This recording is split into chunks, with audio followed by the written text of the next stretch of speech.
নবনীরদ নিন্দিত কান্তিধরম রস সাগর নাগর ভূপবরং। हरे कृष्णा। हम लोग आज श्रीमद् भागवतम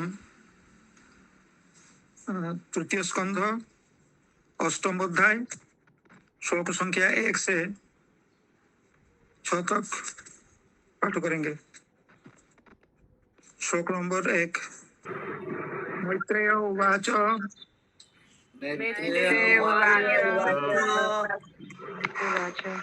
सत्सेवनीयो बत पुरु वंश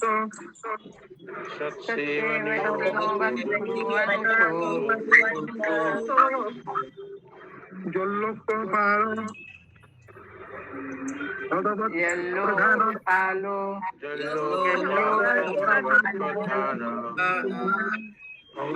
प्रधान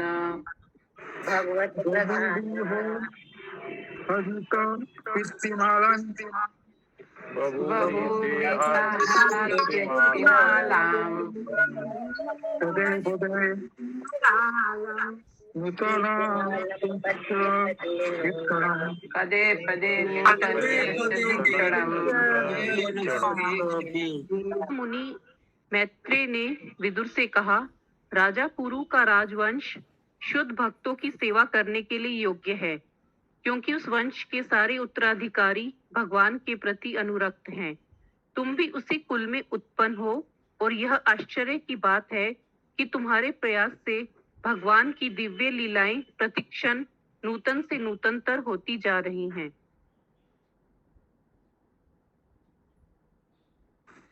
हरे कृष्णा। ये भगवान का लीला प्रतिक्षण नूतन से नूतन होता है, इसको कोई एक्सप्लेन कर पाएंगे?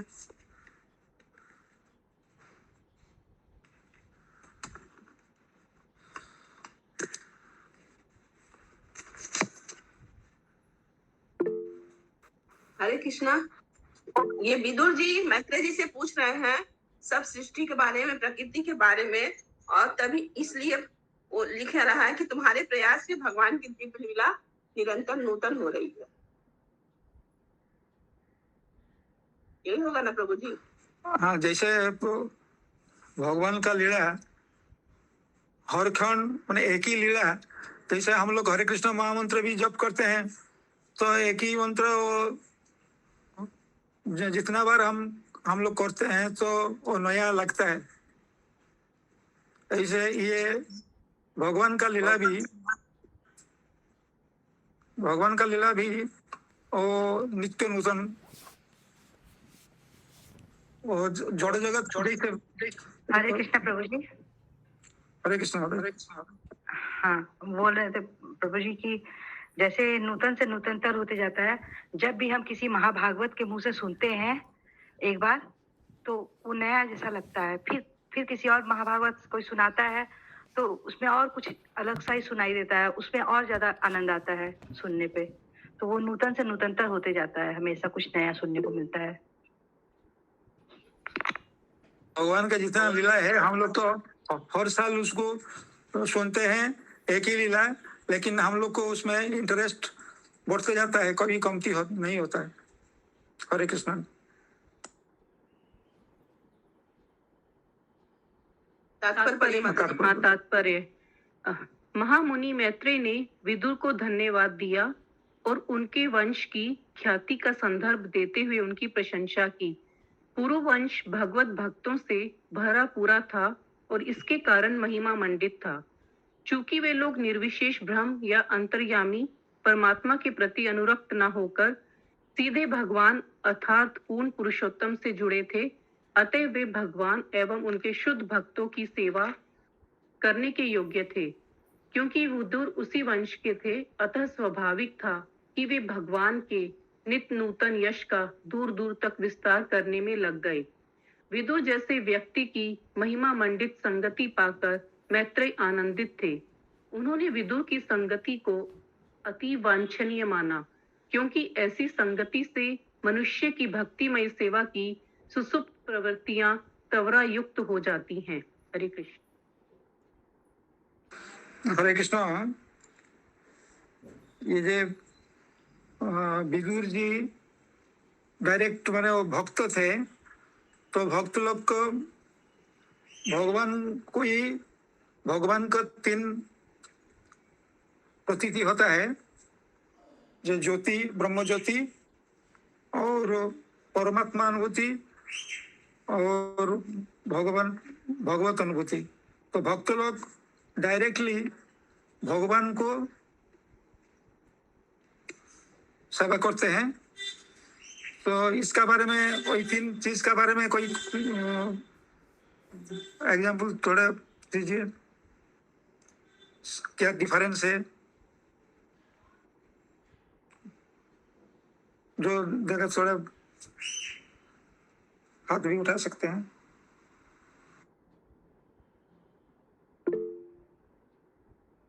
क्या क्वेश्चन है प्रभु का, फिर से पूछिए। जो ब्रह्म ज्योति, परमात्मा और भगवान अनुभूति, इसमें क्या डिफरेंस है? आप बोले माता जी।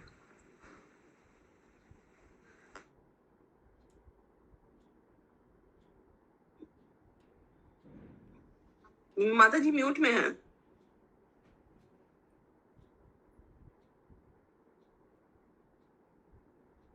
बोलिए माता जी, आप हैंड रेस किए थे। माता जी निर्गुणा नीलमणि माता जी हाँ, पहले हैंड रेस वो- किए थे। नहीं, एक्चुअल में वो क्वेश्चंस में डिफरेंस हो गया। मेरे को लगा प्रभु जी वो 3 चीज को एक्सप्लेन करने को बोल रहे हैं। अब वो वही तो बोल रहे हैं माता जी, वही तो पूछ रहे हैं। नहीं, वो पूछे डिफरेंस क्या है। ऐसे हम सूर्य का एग्जांपल ले सकते हैं। जैसे सूरज होता है, सूर्य का प्रकाश होता है और सूर्य की किरण होती है। सूर्य हो गए भगवान जी, प्रकाश हो गया परमात्मा, और जो सूरज की किरणें हैं वो हो गए, क्या कहते हैं?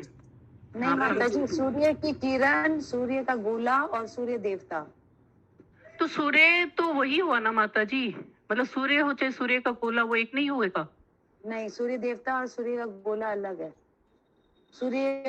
गोला मतलब परमात्मा और सूर्य देवता मतलब भगवान। अच्छा, ठीक। हरे कृष्ण प्रभु। तो हरे कृष्ण। हम बोले माता जी। अग्नि का भी उदाहरण दे सकते हैं यहाँ पे। आप प्रभु जी, मैं बोल रही हूँ यहाँ पे विदुर को, जैसे हम यहाँ पे बोला गया पुरु के वंशज थे, फिर पिछला कुछ श्लोक में उनको बोला गया वो शूद्र थे, तो इनका मतलब भक्त भी बोला जा रहा, उच्च कोटि का भक्त। तो दासी पुत्र थे, लेकिन उनका पहचान तो मतलब किसी का भी पहचान तो उसके पिता के वजह से होता है, तो उनको बार बार शूद्र क्यों बोला गया प्रभु? वो ऐसे वो जो राजा का वंश में रानी का साथ जो दासी लोग रहते हैं, तो उनसे भी कुछ बच्चा माने जब पैदा होते हैं उनको दासी पुत्र बोला जाता है। तो उनका जन्म का जो हिसाब से वो दासी पुत्र थे, राजवंश में आए और वेदव्यास उनका पिताजी थे, लेकिन दासी पुत्र थे बोल के शूद्र बोला गया। लेकिन वो उच्च कोटि का भक्त थे, तो इसी हिसाब में पांडव लोग भी वही इसी वंश में आया था, और उनका पहले भी बहुत सारा भक्त इसी कुल में आए थे, इसीलिए बोला गया जे कुल में बहुत परंपरा, भक्ति का परंपरा हुआ है। हरे कृष्ण। आगे माता जी। प्रभु जी तात्पर्य खत्म हो गया। प्रभु भी हैंड रेस कर रखे हैं।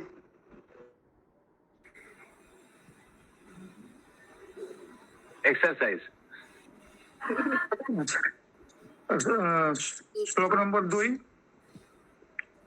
सोऽहं नृणां कुल सुखाय दुःखं सोहम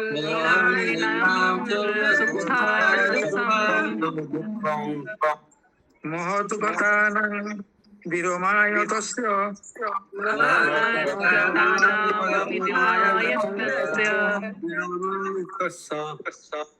प्रवर्तये भागवतं पुराणं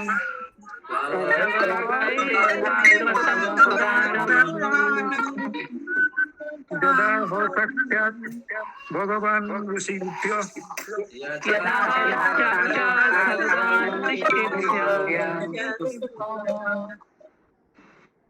अब मैं भागवत पुराण से प्रारंभ करता हूँ, जिसे भगवान ने प्रत्यक्ष रूप से महान ऋषियों से उन लोगों के लाभार्थ कहा था जो अत्यल्प आनंद के लिए अत्यधिक कष्ट में फंसे हुए हैं।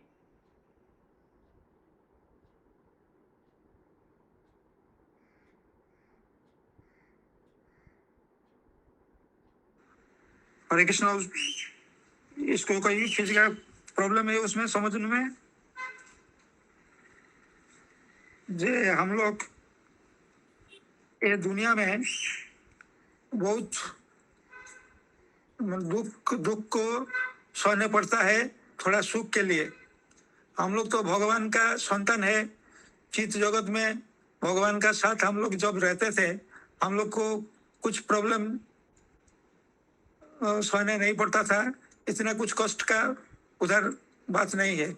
कोई भी उधर कुछ चाहते हैं तो उनको उधर कल्पवृक्ष है तो उसको मिल सकता है, लेकिन इधर थोड़ा सुख पाने के लिए उसका इंद्रिय सुख जब हम लोग चाहते हैं उसका लिए बहुत सारा दुख भी झेलना पड़ता है। उसका बाद कर्म का जो गति है ये उसमें फंस जाते हैं हम लोग।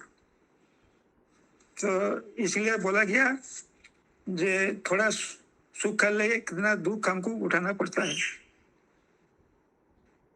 हरे कृष्ण। आगे तात्पर्य, मैत्रेय मुनि ने श्रीमद् भागवत के विषय में बोलने का प्रस्ताव रखा क्योंकि इसकी रचना विशेष रूप से मानव समाज की समस्त समस्याओं के समाधान के लिए की गई थी और यह शिष्य परंपरा से रूढ़िगत चली आ रही है। जो भाग्यशाली हैं, केवल वही भगवान के शुद्ध भक्तों की संगति में श्रीमद् भागवत सुनने का सुअवसर प्राप्त कर सकता है। हरे कृष्ण माता जी। हरे हरे कृष्ण। कृष्ण। तो ये दोनों लाइन खूब इम्पोर्टेंट है। उसको उसका बारे में कोई बोलेंगे? जब भगवत कथा सुनना शुद्ध भक्त का मुख से सुनने से हम लोग का ये जो प्रॉब्लम है, हम लोग भगवान से दूर आया क्योंकि भगवान को हम लोग ईर्ष्या किया। भगवान क्यों सब चीज का मालिक होंगे, हम लोग क्यों वही समकक्ष नहीं हो पाएंगे। वो सबका मालिक भगवान रहेंगे, लेकिन हम लोग का अंदर भी भगवान का जो आत्मा परमात्मा हिसाब में उनका अंश है। तो जो चीज भगवान का अंदर है हम लोग का अंदर भी थोड़ा बहुत है, इसलिए हम लोग भी सोचते हैं कि हम लोग ही मालिक होंगे। तो ईर्ष्या के लिए हम लोग को ये जड़ जगत में आने पड़ा है, और इधर आने का मतलब हम लोग भगवान को भूल जाना चाहिए। नहीं भूलने से इधर हम लोग एंजॉय नहीं कर पाएंगे, इसीलिए भगवान हम लोग को भुला दिया। भगवान का संग जब भूल जाते हैं तब दुख का शुरू होता है, और जब भगवान को याद करेंगे, हर वक्त याद करेंगे, इवन मृत्यु का समय में भी हम याद कर पाएंगे, तो हम लोग फिर भगवान का पास फिर वापस जाएंगे। उस टाइम में हम लोग को सब दुख का परमानेंट निवारण होगा। जैसे प्रभुपाद हर वक्त बोलते थे, कोई जमींदार का लड़का है और वो घर का रास्ता भूल गया, बाहर में खाना के लिए, पढ़ना के लिए और घर के लिए उसको कोई दूसरा को भीख मांगना पड़ता है। लेकिन कोई उसको इसका पिताजी को जानता है, वो लेके उधर छोड़ देता है, तो उसका समस्या उसका समाधान हो जाता है। इसलिए शुद्ध भक्त का मुख से हम लोग जो कथा सुनेंगे, हम लोग का दुख का निवारण हो जाएगा परमानेंटली। हरे कृष्ण। मत आगे भाग्यराधा माता जी का प्रश्न है। हाँ बोलिए। प्रभु जी, इधर परपट में सेकेंड थर्ड लाइन में लिखा गया कि Bhagavatam is meant for it provides solution to problems in society. हाँ, और गीता भी वही करता है, तो दोनों में फिर क्या अंतर है? गीता भगवान का मुख निसृत वाणी है और भागवतम वो एग्जाम्पल है। इधर जो भगवान गीता में बोला है उसको ये भगवान और भक्त इधर उधर ये एग्जाम्पल आप देख के आपको पता चल जाएगा जे गीता का ही बात है। उधर जो सिनॉप्सिस दिया गया उसको इधर एक्सप्लेन किया गया। तो जहाँ गीता अभी खत्म होता है, भागवतम उसका बाद से एक शुरू होता है। हरे कृष्ण। हरे कृष्ण। भौतिक शक्ति के जादू के अधीन सारे जीव स्वल्प भौतिक सुख के निमित्त ही अनेक कठिनाइयों के बंधन में फंसे हुए हैं। वे सकाम कर्मों की उलझनों को ना जानते हुए उनमें लगे रहते हैं। वे इस मिथ्या भाव के कारण कि शरीर आत्मा है, अनेकानेक मिथ्या आसक्तियों से अपने को संबद्ध करते हैं। वे सोचते हैं कि वे भौतिकतावादी साज सामग्री से सदा जुड़े हुए रह सकेंगे। जीवन की यह मिथ्या भ्रांति इतनी प्रबल होती है कि मनुष्य भगवान की बहिरंगा शक्ति के अधीन जन्म जन्मांतर कष्ट उठाता रहता है। यदि वह भागवत ग्रंथ तथा भागवत जानने वाले भक्त भागवत इन दोनों के संपर्क में आता है, तो ऐसा भाग्यशाली व्यक्ति भौतिक पाश से छूट जाता है। अतएव संसार के दुखी लोगों के प्रति दया के कारण श्री मैत्रेय मुनि पहले श्रीमद् भागवत के विषय में बोलने का प्रस्ताव रख रहे हैं। हरे कृष्ण। हरे कृष्ण। जैसे भागवत भक्त भागवत है और ग्रंथ भागवत है। ग्रंथ भागवत को भक्त भागवत का साथ उसको पढ़ना चाहिए। तो इसलिए बोला जाता है भागवत पढ़ो ये भागवत स्थाने। ये खूब जरूरी है। उसको समझना इतना सहज नहीं होता है। तो इसलिए हम लोग को भक्त का साथ में भागवत पढ़ना चाहिए, तो उसका सही सही मीनिंग हम लोग समझ पाएंगे। किसी का कुछ प्रॉब्लम है तो बोलिए।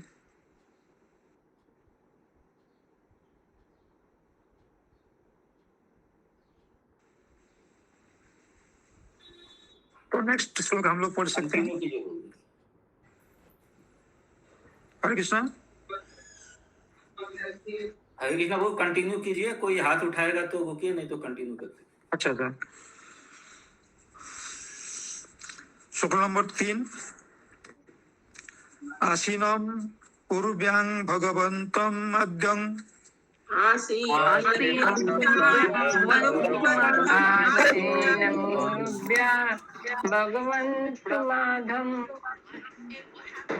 संकर्षणं देवं अकुंठ सत्वं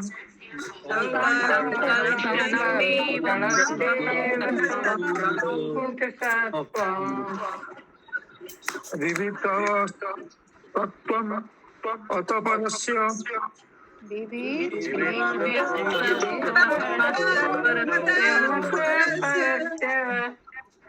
कुमार मुख्या मुनयो उच्चन्।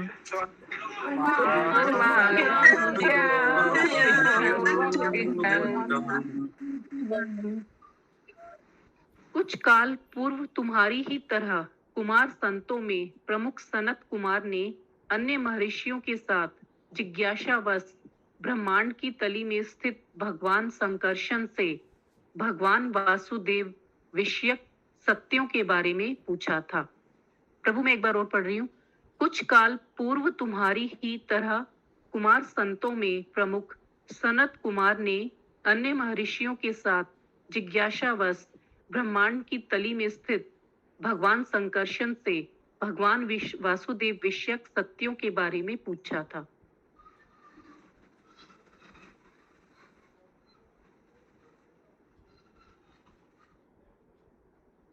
कंटिन्यू करूं? হরে হরে হরে কৃষ্ণ মাতাজি। মাতাজি ব্রহ্মাণ্ডের নিম্ন ভাগে বলতে কোথায় বলেছে মাতাজি? हरे कृष्ण। হরে কৃষ্ণ করবি মাতাজি ক্লাস করাচ্ছেন হিরণ্ময় গৌরাঙ্গ প্রভু, ওনাকে জিজ্ঞেস করুন, আপনি মাতাজিকে জিজ্ঞেস করছেন কেন? हाँ माता जी। হ্যাঁ तो ब्रह्मांडेर निम्न स्तर जो 14 भुवन है, तो हर ब्रह्मांड में गर्भोदकशाही विष्णु रहते हैं। वो गर्भोदक सागर में शयन करते हैं और उनका नाभि से एक पद्म नाड़ होता है, उसमें ऊपर में ब्रह्मा रहते हैं, वही ब्रह्मलोक है। और ऊंचे नीचे नीचे से जो 14 नाड़ है उसमें 14 भुवन रहता है। तो गर्भोदक सागर है, इधर ही के बारे में बोला किया। আচ্ছা প্রভু, হরে কৃষ্ণ।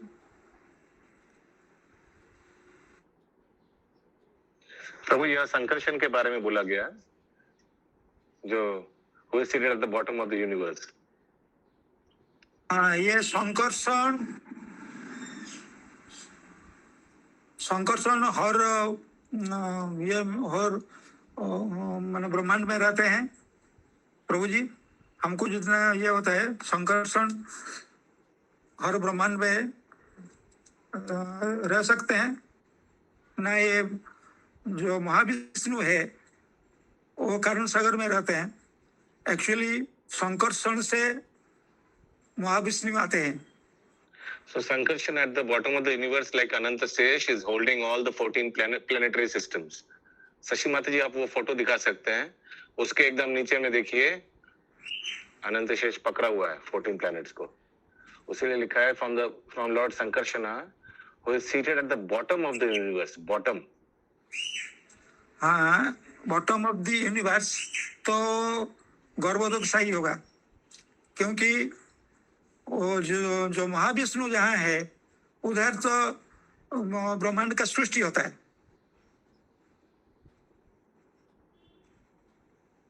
प्रभु जी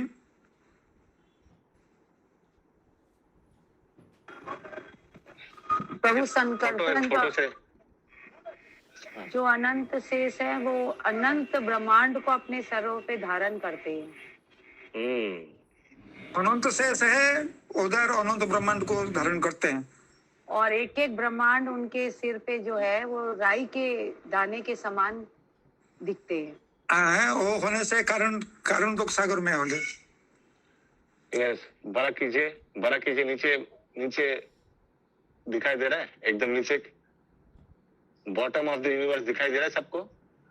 गर्भोदक ओशियन है, उसके नीचे में अनंत शेष का फन। गर्भोदक सागर जो है वो अंदर है प्रभु।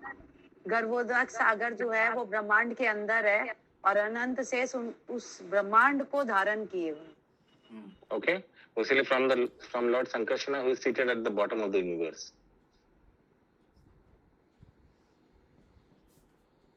अनंत शेष को ही संकर्षण कहते हैं।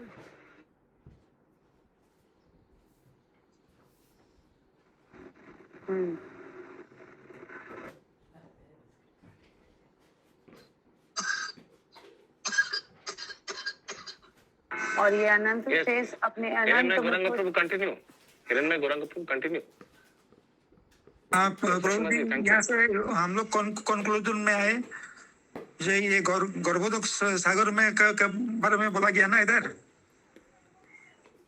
यस प्रभु जी, गर्भोदक सागर का तला में अनंत शेष के बारे में बोला। Yes. और जो अनंत ब्रह्मांड को धारण करते हैं वो कारण सागर में है। हरे कृष्ण जी। माता जी कंटिन्यू करिए। तात्पर्य यह इस कथन का स्पष्टीकरण है कि भगवान ने प्रत्यक्ष रूप से श्रीमद् भागवत के विषय में कहा। यहाँ पर बताया गया है कि कब और किससे भागवत कही गई।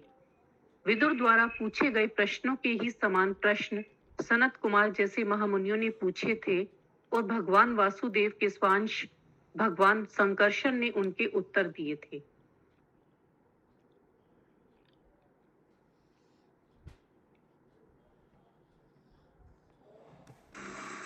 सबको समझ में आया?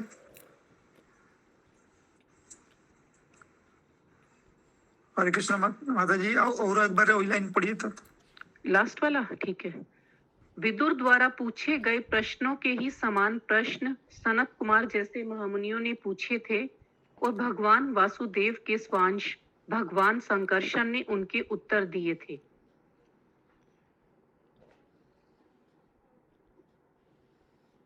हरे कृष्ण, हम लोग का जो परंपरा है, परंपरा से जो सुनते हैं उसको हम लोग को कीर्तन करना चाहिए। हम लोग जो परंपरा धारा से सुनेंगे उसको कीर्तन करेंगे। तो इधर वही बात ही बोला गया है। सनत कुमार संकर्षण से सुने हैं, भगवान से डायरेक्टली सुने और उनको बाद में कीर्तन करते हैं। हरे कृष्ण। प्रभु जी नेक्स्ट श्लोक का है अब। अच्छा, श्लोक नंबर 4। सोमेव धीष्णं बहुमानयन्तं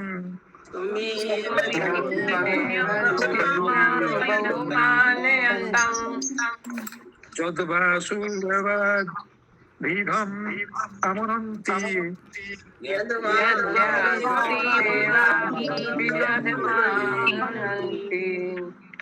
प्रत्यक् भृताख्याम्बुजो असंनिषत्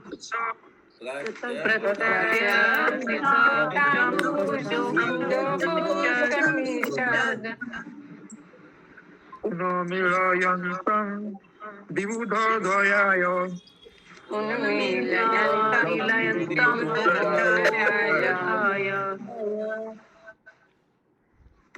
उस समय भगवान संकर्षण अपने परमेश्वर का ध्यान कर रहे थे, जिन्हें विद्वजन भगवान वासुदेव के रूप में सम्मान देते हैं। किंतु महान पंडित मुनियों की उन्नति के लिए उन्होंने अपने कमलवत नेत्रों को कुछ कुछ खोला और बोलना शुरू किया। हरे कृष्ण। हरे कृष्णा माता जी, नेत्रों को कौन खोला?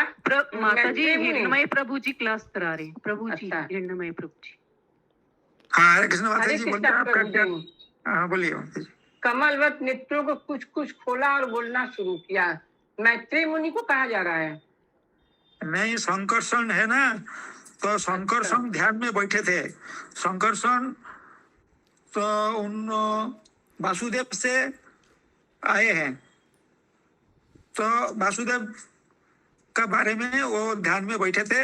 उस टाइम में जो चतुष कुमार है, उनसे मुख्य सनत कुमार उनको कुछ प्रश्न किए भागवतम के बारे में। तो भगवान ध्यान अंतर से ध्यान हटा के थोड़ा थोड़ा जो पद्म नेत्र उनका है खोल के वो उस बारे में कुछ बोलने जा रहे हैं। समझ गए प्रभु जी, संकर्षण भगवान बोलना शुरू किए हैं।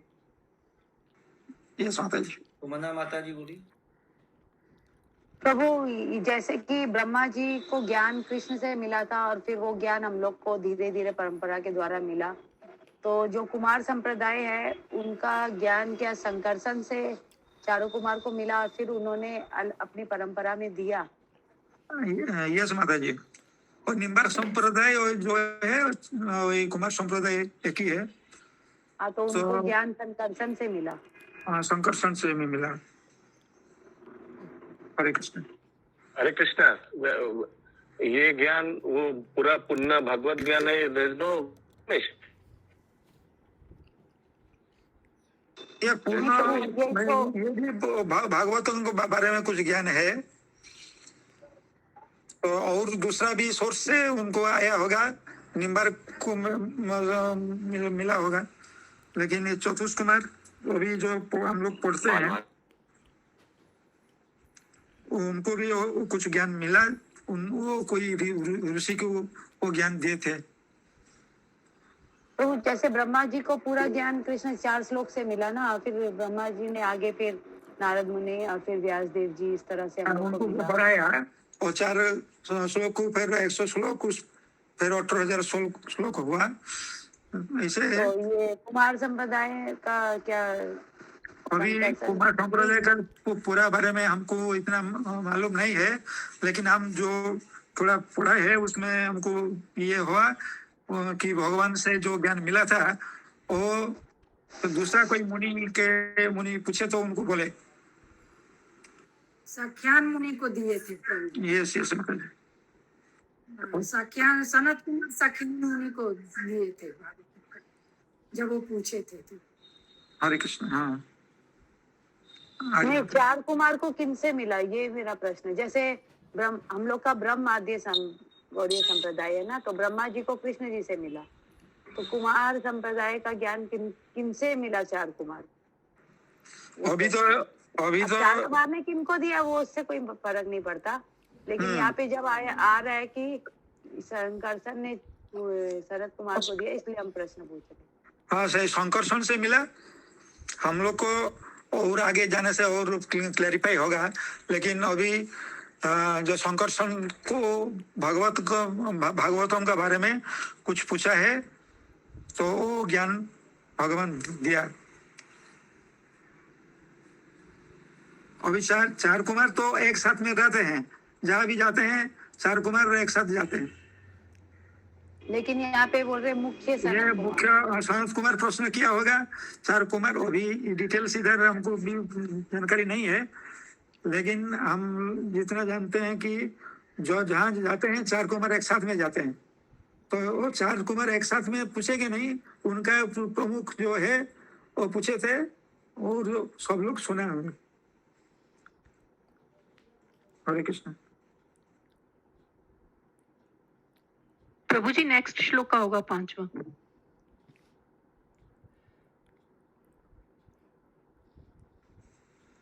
श्लोक नंबर 5। स्वधुनि उत स्वजटा कपालैः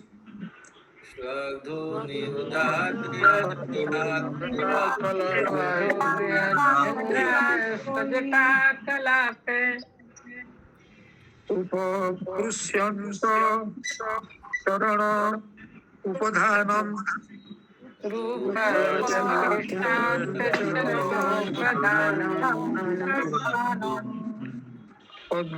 पद्मजर्चन्ति अहिराज कन्या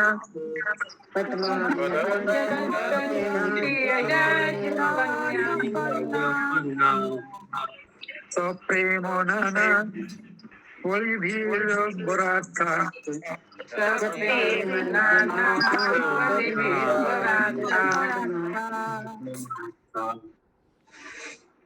चूंकि मुनिगण गंगा नदी के माध्यम से उच्चतर लोकों से निम्नतर भाग में आए थे, फलस्वरूप उनके सिर के बाल भीगे हुए थे।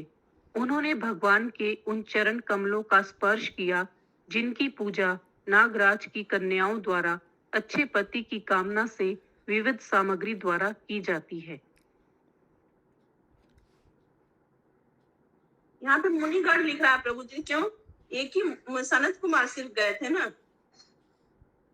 मुनिगण तो एक साथ में रहते हैं, 4 मुनि है और जहाँ पर जाते हो हर वक्त मैंने वो लोग का वयस 5 साल का लड़का जैसे है और वो लोग एक साथ में विचरण करते हैं। वो ब्रह्मा का पुत्र है, मानस पुत्र। उनको ब्रह्मा जी पहले उनको जन्म दिया था, तो उनका उम्मीद था जो वो लोग संसार में ये वृद्धि करेंगे, मैंने प्रजापति हिसाब में इधर जनसंख्या वृद्धि करेंगे, लेकिन वो लोग बोले कि नहीं, हम लोग ब्रह्मचारी रहेंगे। तो ब्रह्मा को बहुत क्रोध आया, लेकिन वो लोग जहाँ जाते हैं एक साथ में जाते हैं। और जय विजय को भी ये लोग अभिशाप दिए थे क्योंकि ये लोग जब कोशिश करते थे वैकुंठ लोक में घुसने के लिए, तो 7वें द्वार में जय विजय थे और बाधा दिए थे। तो ये जो 4 लोग है इसी वो लोग को बोल रहे हैं कि मुनि लोग। हरे कृष्ण। तात्पर्य: गंगा का जल सीधे विष्णु के चरण कमलों से प्रवाहित होता है और उसका मार्ग ब्रह्मांड के उच्चतम लोक से लेकर निम्नतम लोक तक जाता है। मुनिगण प्रवाहित जल का लाभ उठाकर सत्य लोक से नीचे आए। परिवहन की यह विधि योग शक्ति से ही संभव हो सकी। यदि कोई नदी हजारों मील तक प्रवाहित होती है तो पूर्ण योगी इसके जल में केवल डुबकी लगाकर एक स्थान से दूसरे स्थान पर तुरंत पहुंच सकता है। गंगा ही एकमात्र ऐसी नदी है जो समूचे ब्रह्मांड में प्रवाहित होती है और मुनिगण इस पवित्र नदी के माध्यम से ब्रह्मांड भर में यात्रा करते हैं। यह कथन कि उनके बाल गीले थे यह सूचित करता है कि विष्णु के चरण कमल से सीधे निकले जल गंगा से ही बाल गीले थे। जो भी व्यक्ति अपने सिर से गंगा जल का स्पर्श करता है वह प्रत्यक्ष रूप से भगवान के चरण कमलों का स्पर्श करता है और संपूर्ण पाप कृत्य के फलों से मुक्त हो जाता है। यदि कोई व्यक्ति गंगा में स्नान करने या समस्त पापों के धुल जाने के बाद फिर से पाप कर्म करने से अपने को बचाता है तो निश्चित रूप से उसका उद्धार हो जाता है। किंतु यदि वह पुनः पाप कर्म करने लगता है तो उसका गंगा स्थान हाथी के स्नान की तरह है जो नदी में ठीक से नहाता है किंतु बाद में भूमि की धूल से अपने शरीर को धूसरित करके सारा कराया बिगाड़ देता है। हरे कृष्ण।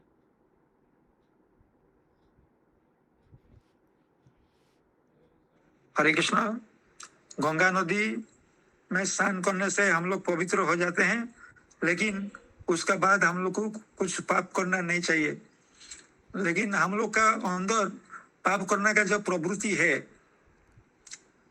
तो ये प्रवृत्ति के लिए हम फिर जैसे हाथी नहाता है लेकिन उसका बाद फिर धूली मांगता है, ऐसे हम लोग गंगा में स्नान करते हैं, लेकिन उसके बाद हम लोग को जो प्रवृत्ति है, अभ्यास है, और भक्ति में हम लोग ठीक रहने से, भक्त के साथ में रहने से उससे मैंने पाप करने का प्रवृत्ति से हम लोग निवारण हो सकता है।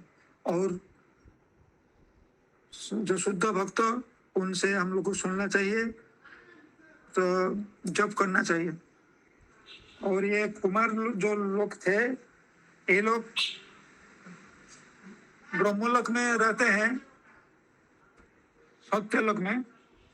तो ये गंगा नदी जब वामन देव का अंगूठी से ब्रह्मांड फूटा हुआ हो गया, उस टाइम में गंगा जी ब्रह्मांड में प्रवेश किए और हर लोक में वो प्रवाहित होते हैं। तो उनका थ्रो में वो लोग आए थे। किसी का कुछ प्रश्न से कर सकते हैं। हरे कृष्ण। नेक्स्ट श्लोक संख्या 6। मुहुर्गुणंत गौरसानुराग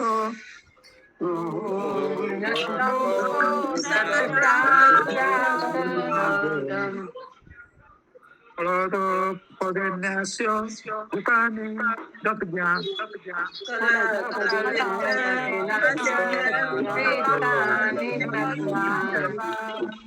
इति सहस्र मणि प्रवेक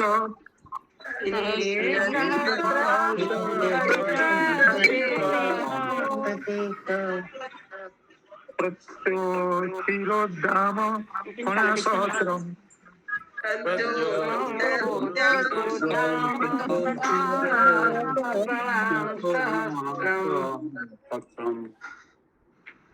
सनत कुमार आदि चारों कुमारों ने, जो भगवान की दिव्य लीलाओं के विषय में सब कुछ जानते थे, स्नेह तथा प्रेम से भरे चुने हुए शब्दों से लय सहित भगवान का गुणगान किया। उस समय भगवान संकर्षण अपने हजारों फनों को उठाए हुए अपने सिर की चमचमाती मणियों से तेज बिखेरने लगे।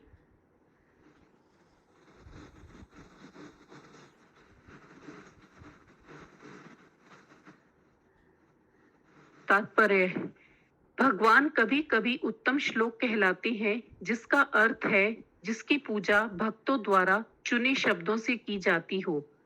जो भक्त भगवान की भक्ति में स्नेह एवं प्रेम से पूर्णतया निमग्न रहता है, उसके मुख से ऐसे चुने हुए शब्दों की झड़ी लग जाती है।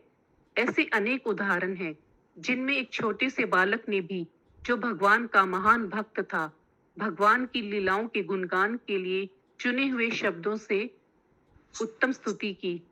दूसरे शब्दों में मधुर स्नेह तथा प्रेम उत्पन्न हुए बिना कोई भी व्यक्ति भगवान की स्तुति उत्कृष्ट ढंग से नहीं कर सकता।